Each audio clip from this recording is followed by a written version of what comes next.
Hello, it's me, Christine. Welcome to my little crime corner. If you've watched any of my other videos, the one takeaway I hope you took away is to always be aware of your surroundings. Avoidable or unavoidable, always take a second to look around. I believe our case today could have been an avoidable occurrence, but let's go ahead and get into it.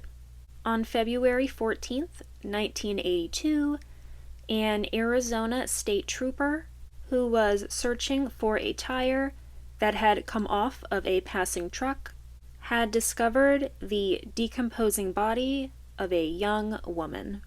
She was lying face down under a cedar tree along the Interstate 40 near Williams, Arizona. The woman was wearing size 8 or 9 jeans and a white sweater with a maroon stripe. She was also barefoot, and no socks or shoes were found around her. It was noted that the belt loops on her jeans had been torn, leading investigators to believe it was because she had been dragged more than 25 feet off the roadway where they had discovered her.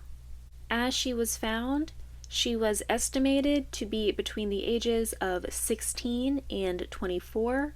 She was 5'4" to 5'5" tall and weighed between 120 to 125 pounds. She had medium-length strawberry blonde hair and blue eyes.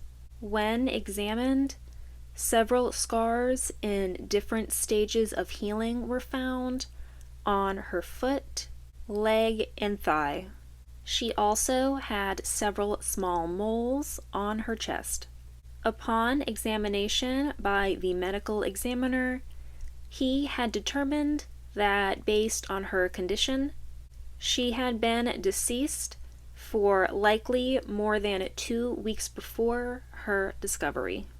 He was unable to determine her cause of death because of the level of decomposition and the amount of exposure sustained. She had several stages of insect and wildlife activity on her face, head, and neck, so an exact timeline could not be pinpointed at this time. He also found that her right ear was missing, but the cause of this could have been from animals scavenging.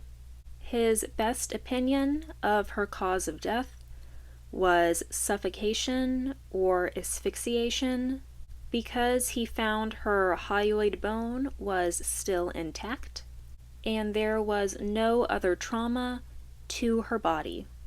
During her autopsy, it was also discovered that one of her molars had been drilled, most likely in preparation for a root canal. He estimated about 1 week before she died. He also found evidence of what appeared to be aspirin powder crushed up in the tooth's cavity, which was a common method used to relieve tooth pain. Because her identity was unknown, and because she was found on Valentine's Day, she was dubbed Valentine Sally. According to the Doe Network, a student at Northern Arizona University believed he had given a ride to a young girl who he thought could have been Valentine Sally based on her reported description. He said that he had given her a ride on February 2nd of 1982 near Cords Junction. He said that while in the car, the girl had told him that she was from Phoenix and that she lived with some friends and was working as a dishwasher at a local restaurant there.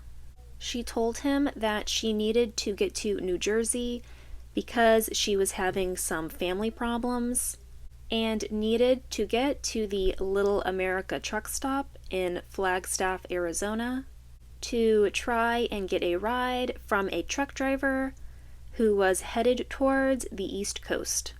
Then, on February 4th, a woman named Patty Wilkins said she saw Valentine Sally entering her family's Monte Carlo truck stop with another truck driver.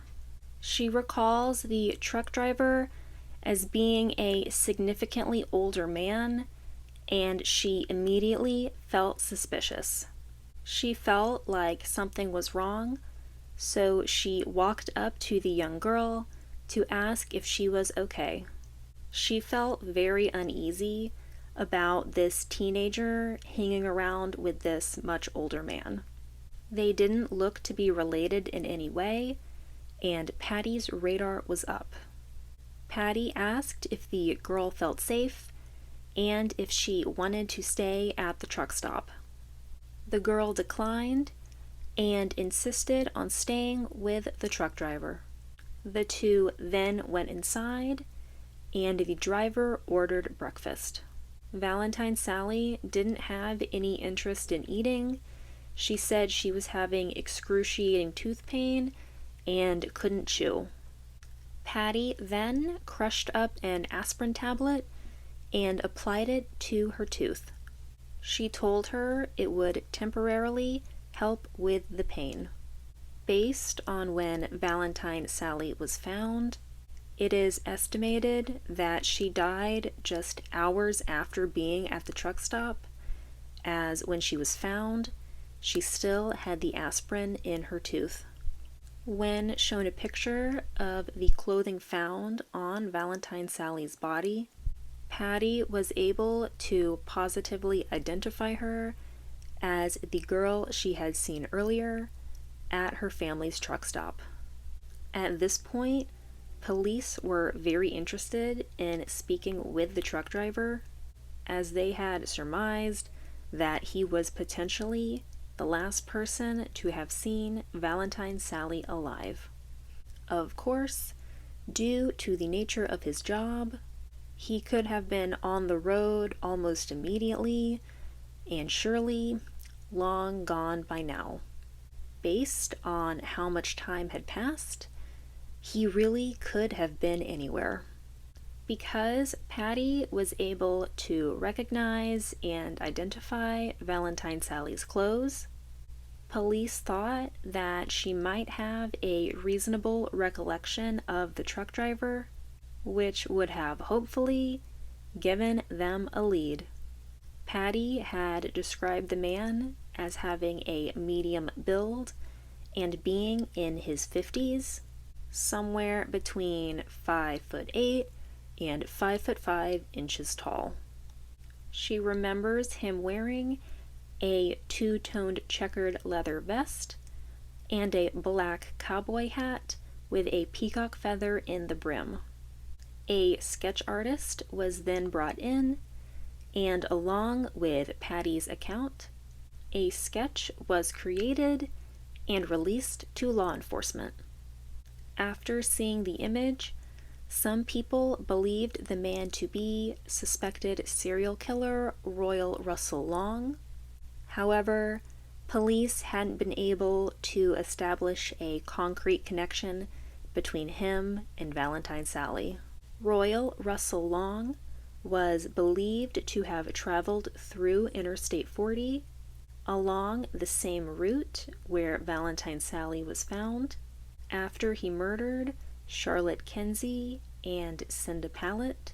Both girls were 13 years old and had called home to say a carnival worker at the Oklahoma State Fair had offered each of them a job helping to unload stuffed animals. After this encounter, they were never heard from again. This occurred on September 25th, 1981, just a few months before Valentine Sally was discovered.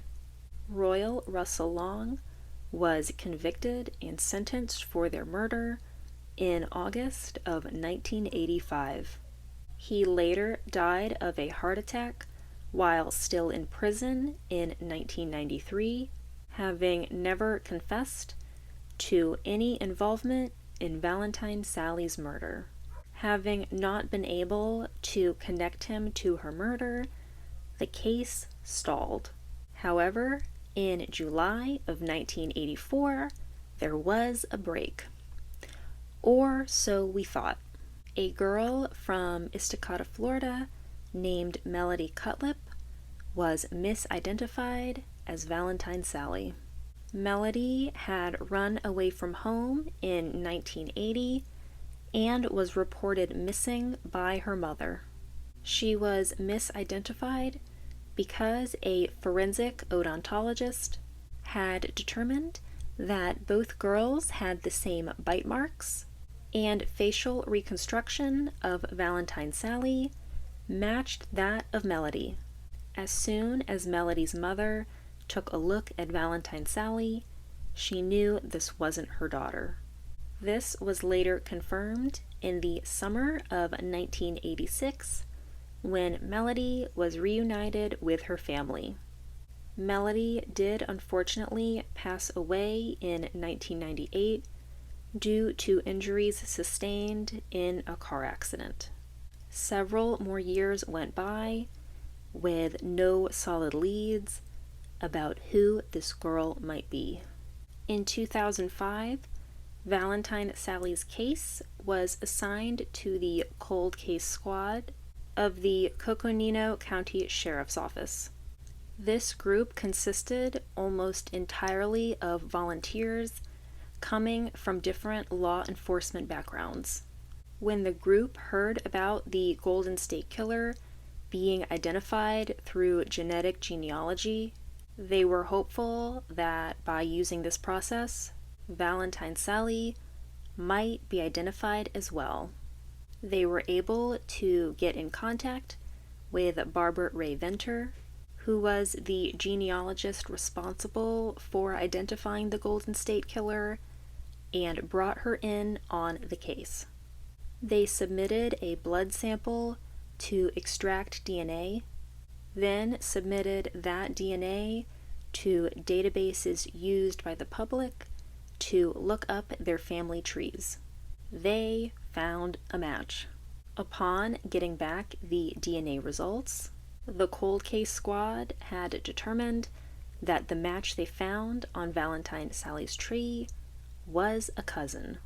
They were able to narrow down the branch to a family in St. Louis who had several daughters. They then attempted to find each one in their database searches. They were all accounted for except one who seemingly vanished from records sometime around 1979. Looking further into this girl in particular, they found that she had a history of being a runaway, and there were several juvenile records belonging to her that had never been expunged. The team had determined that this was Valentine Sally. On February 22nd, 2021, the Coconino County Sheriff's Office announced the identity of Valentine Sally as a 17-year-old from Bellefontaine Neighbors, Missouri, named Carolyn Celeste Eaton. The last time she was seen by her family was sometime around Christmas in 1981, when Carolyn was home alone with two men. Her family had come into the house, and having not recognized the two men, they had a back and forth that turned into a huge argument. Carolyn was fuming and stormed out the front door, never to be seen or heard from again. Police believe that Carolyn ended up hitchhiking her way to Arizona, where she briefly lived with some friends. After spending some time there, she had decided to try an attempt to make her way to New Jersey, having no choice but to hitchhike there. She unfortunately only made it as far as Ash Fork, Arizona, before her tragic murder. Although Carolyn's murder is still unsolved, The investigation is still ongoing, and police are looking into every tip they receive with hope that one day her killer will be brought to justice. Just always use your best judgment and be aware of who and what is around you. Patty knew something was up immediately at the truck stop, and I feel really did her best to try and help her. And the fact that she was able to give police a good description to go on, and she was possibly the strongest eyewitness, as she confirmed that Carolyn was there on this day with this man, and this is what he looked like. Also, I do quickly want to mention that I did read an interview either before this case was solved or before the details were released, where Patty had talked about how she had raised money for a headstone to mark the resting place of the then Valentine Sally, so she wouldn't end up buried in an unmarked grave. Just a testament to what a sweet person Patty is. She has a good heart. Let me know what you think. Do you think her killer was Royal Russel Long? Or do you think they still might be out there? Let me know. Just always be careful, look around, and help each other out. And that is all I have for you today. Thank you very much for watching. I hope you learned something, and I will see you in the next one. Bye.